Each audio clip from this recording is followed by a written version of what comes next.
The Old Man Who Never Slept. Most people in the small town of Marrow Creek, Oregon, believe that the old man at the end of Birchwood Lane was just another lonely soul, eccentric, quiet, and harmless. His name was Arthur Bellamy, a wiry figure with silver hair and pale blue eyes that seemed to hold the reflection of forgotten centuries. But there was something different about him, something that made even the bravest kids whisper his name like a ghost story. No one had ever seen Arthur sleep. Every night, when the lights in every house dimmed and the stars painted the sky, a soft, golden glow would pour from Arthur's attic window. Sometimes, townsfolk driving by at 3 or 4 a.m. would spot him sitting by his desk, writing, drawing, or staring through an old brass telescope. He didn't blink often, and his movements were slow but precise, like a machine following some ancient rhythm. The rumor began decades ago when a young scientist from Portland came to interview him for a psychology journal. Arthur was already in his late 70s then, but the scientist reported something unbelievable. Arthur claimed he hadn't slept a single night since 1943.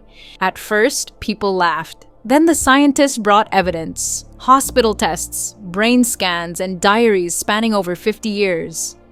Every test confirmed that his body showed no signs of exhaustion, no damage from sleep deprivation.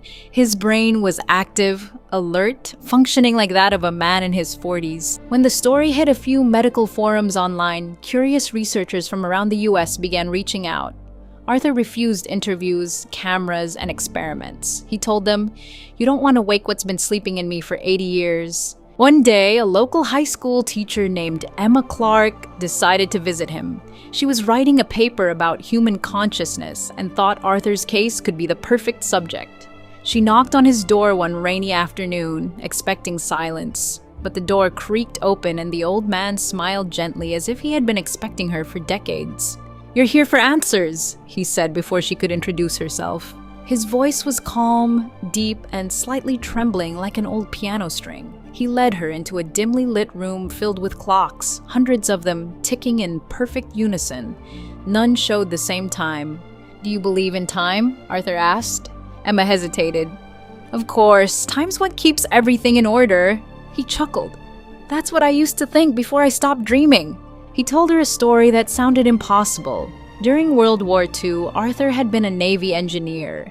In 1943, he was assigned to a secret military experiment off the coast of Philadelphia, something involving electromagnetic fields, stealth technology, and time manipulation. He claimed that on one stormy night, while testing a classified device meant to bend radar signals, something went terribly wrong. Arthur said the ship shifted, not in space, but in reality.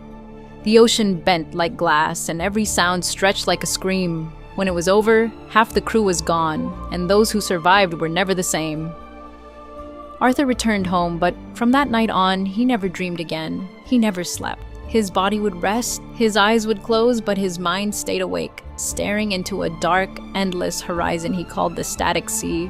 Emma thought it was delusion, trauma perhaps, but as the rain poured outside, she noticed something strange. The clocks around the room weren't just ticking, they were breathing. Each clock face pulsed softly, like a heartbeat. Arthur saw her confusion and smiled. "They're not clocks anymore, they're echoes. Every time I would have dreamed, time rewound a second. That's why they never agree." When she tried to take a photo of one, her phone froze completely. The screen turned white, showing a faint outline of a ship, half submerged, half floating in the air. Then it vanished. Emma left that house trembling. The next morning, she returned with 2 scientists from Portland, but Arthur was gone. The door was open, the house empty, the clocks silent. Only one thing remained on his desk, a note written in perfect handwriting. "You cannot wake the sleepless. I'm going back to fix what was broken." A week later, the U.S. Coast Guard reported a strange incident. Radar picked up a blip off the coast of Philadelphia, a large metallic object appearing and disappearing within seconds. Some said it was a malfunction. Others whispered that the Philadelphia experiment had returned. No one saw Arthur again. But on certain sleepless nights, when the moon is high and the tide is low, locals claim to hear hundreds of clocks ticking in perfect harmony from the empty house at the end of Birchwood Lane. And if you listen long enough between the ticks and talks, you might hear a voice whisper softly, "Time was never meant to sleep.